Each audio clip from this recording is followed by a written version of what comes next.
കൊച്ചി പള്ളുരുത്തിയിലെ ഹിജാബ് വിവാദത്തിൽ വിദ്യാഭ്യാസ മന്ത്രി നടത്തിയ പ്രസ്താവനയ്ക്കെതിരെ വലിയ വിമർശനവുമായി കഴിഞ്ഞ ദിവസം കത്തോലിക്ക കോൺഗ്രസ് രംഗത്തെത്തിയിരുന്നു. അതിന് മറുപടി പറയുകയാണ് വിദ്യാഭ്യാസ മന്ത്രി വി ശിവൻകുട്ടി.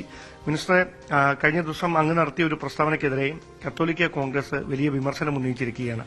എന്താണ് അവർക്ക് കൊടുക്കാനുള്ള മറുപടി? അല്ല, അവരുടെ വിമർശനത്തിന് മറുപടി പറയാൻ ഞാൻ ആളല്ല. അത് ആ വിമർശനത്തിന് മറുപടി അർഹിക്കുന്ന കാര്യമല്ല.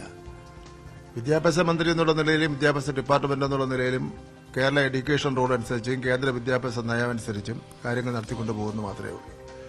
ഒരു വിദ്യാർത്ഥിയുടെയും വിദ്യാഭ്യാസം അവസാനിപ്പിക്കുന്ന നിലയിലുള്ള തീരുമാനം എടുക്കാൻ വേണ്ടി പാടില്ല, എന്തിന്റെ പേരിലായിരുന്നാലും. സ്കൂളുകൾ അവിടെ ക്രിസ്ത്യാനി, മുസൽമാൻ, ഹിന്ദു എല്ലാം ഒരുമിച്ച് പഠിക്കേണ്ട വിദ്യാലയങ്ങളാണ്. പാഠശാലയല്ല സ്കൂളെന്ന് പറയുന്നത്.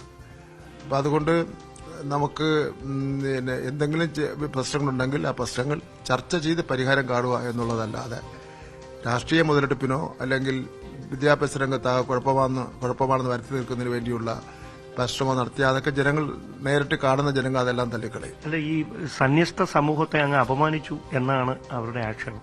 ഞാൻ അങ്ങനെ ആരെ അപമാനിച്ചിട്ടില്ല. ആ ആക്ഷേപത്തിന് യാതൊരു പ്രസക്തിയില്ല. അതെല്ലാം ബോധപൂർവം പ്രശ്നങ്ങളില്ലാത്തതുകൊണ്ട് കൊണ്ടുവന്നിരിക്കുകയാണ്. സെന്റ് റീത്താസ് സ്കൂളിലുണ്ടായിട്ടുള്ള അതിഗുരുതരമായിട്ടുള്ള പ്രശ്നത്തിനെ മറച്ചുവെക്കുന്നതിന് വേണ്ടി ഉള്ള ആക്ഷേപങ്ങളാണ്. അങ്ങനെ ആക്ഷേപം ഉന്നയിച്ചാൽ നമ്മൾ പെട്ടെന്ന് നിയമപരമായി ചെയ്യേണ്ട കാര്യങ്ങളിൽ നിന്നും പുറകോട്ട് പോകുന്ന പ്രശ്നമേയില്ല. അപ്പൊ ഈ സ്കൂളിനെതിരെ എന്തെങ്കിലും നടപടി അങ്ങനെ ആലോചിക്കുന്നുണ്ടോ? അല്ല, അതിപ്പം കോടതിയിൽ കേസിരിക്കുകയാണല്ലോ. കോടതിയിലെ കേസിന്റെ കാര്യം കഴിഞ്ഞു വരട്ടെ. അപ്പൊ എന്തെങ്കിലും ഒത്തുതീർപ്പിലേക്ക് ഉള്ള ഒരു സാധ്യതയുണ്ടോ? ഒത്തുതീർപ്പിന്റെ പ്രശ്നമൊന്നും ഇക്കാര്യത്തിൽ ഇല്ലല്ലോ. ഒരു കേരളത്തിൽ 14,000 സ്കൂളുണ്ട്. 14,000 സ്കൂളിൽ ഉള്ള നിയമം എല്ലാ സ്കൂളിനും ബാധകമാണ്. ആ കുട്ടിയുടെ അച്ഛൻ TC വാങ്ങിയോടുകൂടി ആ പ്രശ്നം അവിടെ അവസാനിച്ചു.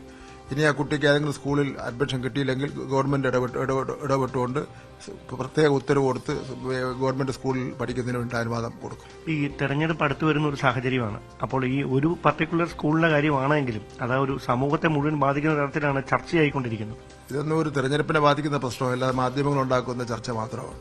ഓക്കെ, വളരെയധികം നന്ദി താങ്കളുടെ പ്രതികരണം. എന്തായാലും ഈ വിവാദങ്ങളോട് വിദ്യാഭ്യാസ മന്ത്രിയുടെ പ്രതികരണം, നിലപാടിൽ ഒരു മാറ്റവുമില്ല. സർക്കാർ ജനാധിപത്യപരമായി മാത്രമാണ് ഈ വിഷയത്തെ കാണുന്നതെന്നാണ്. ക്യാമറമാൻ ബിബിൻ മുരളിക്കൊപ്പം ഡാൻ കുര്യൻ, ന്യൂസ് 18.